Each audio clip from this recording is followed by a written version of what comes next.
barzakh itu bukan kuburan. Barzakh itu ada satu alam lain. Kubur itu adalah tempat jasad. Nah, manusia itu ada jasadnya, ada rohnya.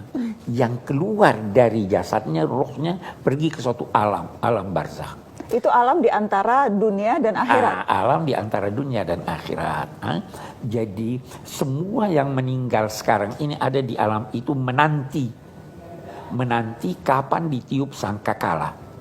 Apabila ditiup sangkakala, maka mati semua yang di permukaan bumi ini, semua, bukan hanya di permukaan bumi, segala yang bernyawa mati, menanti ditiupnya lagi sangkakala kedua untuk semuanya bangkit menuju padang mahsyar. Di sana dilakukan perhitungan, setelah perhitungan mereka berangkat menuju ke sorga. Nah, dalam perjalanan menuju ke sorga ada jembatan.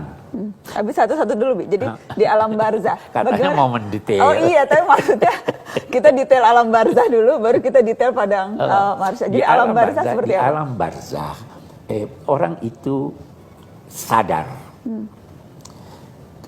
Dipertunjukkan di alam barzah tempatnya nanti di akhirat. Al-Quran menceritakan tentang rejim Fir'aun, bahwa setiap pagi dan petang dinampakkan kepadanya neraka. Itu salah satu bentuk dari siksa. Nanti di hari kemudian baru dia dimasukkan ke neraka. Jadi bagi yang berdurhaka bahkan di alam barzah pun sudah disiksa. Sudah diberi panjar. Yang kita bicara yang baik-baik juga sudah diberi panjar, ditunjukkan kepadanya nanti kamu akan ada di sana, nanti begini, nanti begini. Itu di alam. Tapi baru hanya ditunjukkan saja apa nanti yang akan. Dan itu sudah merupakan satu siksa. Ya. Alam barzakh ini kalau kita beri contoh seakan-akan satu ruangan yang berkaca. Sehingga yang ada di ruang ini bisa melihat tembus kaca. Kalau dia menoleh ke kiri, dia lihat dunia. Kalau dia menoleh ke kanan, dia lihat akhirat. Kalau dia menoleh ke kiri, dia lihat dunia, dia lihat keluarganya. Dia lihat anak-anaknya, dia lihat istrinya. Kalau dia menoleh ke kanan, dia lihat tempatnya. Oh, itu nanti saya di sorga. Oh, itu nanti saya di neraka. Nah, karena itu Nabi ada berpesan, jangan permalukan keluargamu yang sudah meninggal dengan keburukan amalmu.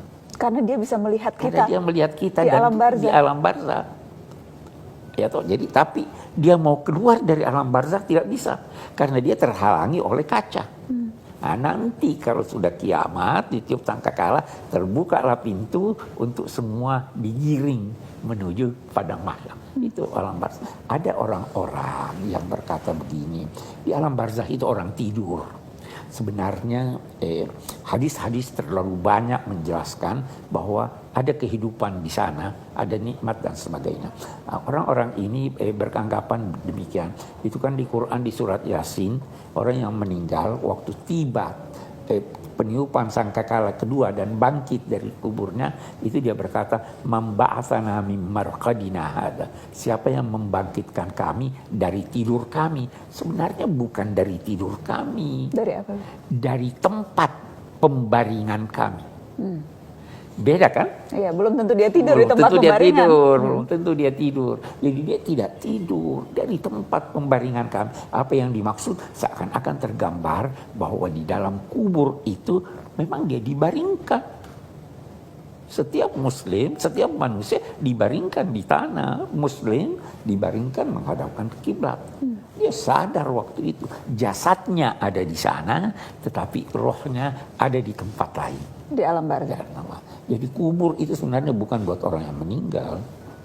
Kubur itu buat yang masih hidup. Buat yang masih hidup. Kita ingin berhubungan dengan dia, kita tidak tahu. Maka kita jadikanlah seakan-akan ini meeting point. Kita berkunjung ke sana. Dia tidak di sana. Tapi doanya akan sampai, Bi. Oh, insya Allah sampai selamat lulus ya. Sampai doa itu. Karena kan kita kemudian datang, kita ziarah kubur, kita berdoa, kita membacakan Yasin, kita membacakan tahlil, segala macam kita bacakan itu. Kita bacakan itu semuanya. Ketulusan kita itulah yang menjadikan doa ini diterima Allah atau tidak.